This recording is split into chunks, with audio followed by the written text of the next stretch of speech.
NCLEX के ना सबसे मुश्किल टॉपिक्स तो रट लेते हो, बट एनक्लेक्स टेस्ट करता है कि आप पेशेंट को लीथल सिचुएशंस में कैसे बचा सकते हो, सेफ्टी कैसे प्रोवाइड करा सकते हो।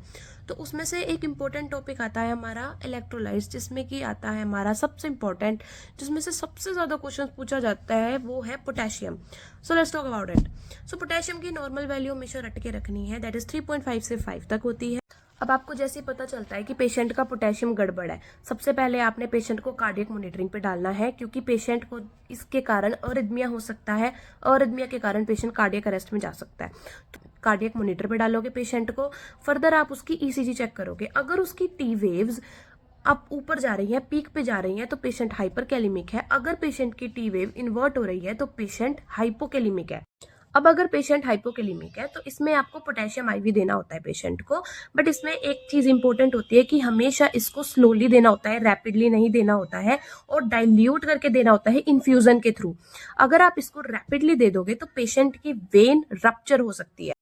अब अगर पेशेंट हाइपरकैलिमिक है विद ईसीजी चेंजेस, तो हम पेशेंट को कैल्शियम ग्लूकोनेट देंगे आईवी, बट कैल्शियम ग्लूकोनेट उसी सिचुएशन में देंगे जिस सिचुएशन में पेशेंट की ईसीजी चेंजेस हो रही होंगी, कार्डियक इम्बैलेंस हो रहा होगा। अगर पेशेंट को कार्डियक रिलेटेड कोई प्रॉब्लम नहीं है तो हम पेशेंट को इंसुलिन दे सकते हैं डेक्सट्रोज के साथ। इंसुलिन क्या करेगा? इंसुलिन जो ब्लड के अंदर एक्सेस पोटेशियम है उसको सेल्स के अंदर लेके जाएगा, बट इंसुलिन शुगर को भी साथ लेके जाता है, तो इसके लिए हम डेक्सट्रोज देते हैं ताकि पेशेंट हाइपोग्लाइसीमिक कंडीशन में ना जाए। एक्सेस पोटेशियम स्टूल्स के थ्रू भी एक्सक्रीट आउट हो सकता है, उसके लिए हम एनीमा देते हैं पेशेंट को, सोडियम कैक्सिलेट। अगर हाइपरकैलेमिया मेटाबॉलिक एसिडोसिस की कंडीशन की वजह से हो रहा है तो इस कंडीशन में हम पेशेंट को सोडियम बाइकार्बोनेट देते हैं।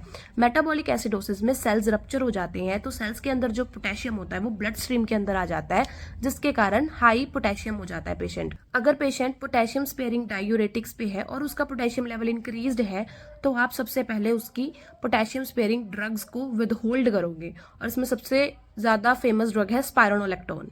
अगर आप पेशेंट को पोटेशियम टैबलेट्स दे रहे हो तो इसमें एनक्लेक्स इंपॉर्टेंट पॉइंट ये है कि पिल इंड्यूस्ड ईसोफेजाइटिस हो सकता है पेशेंट को, तो हमेशा ड्रग देने के बाद आधे घंटे तक पेशेंट को अपराइट पोजीशन में रखना है और फुल ग्लास ऑफ वाटर के साथ हमें ये ड्रग देनी है।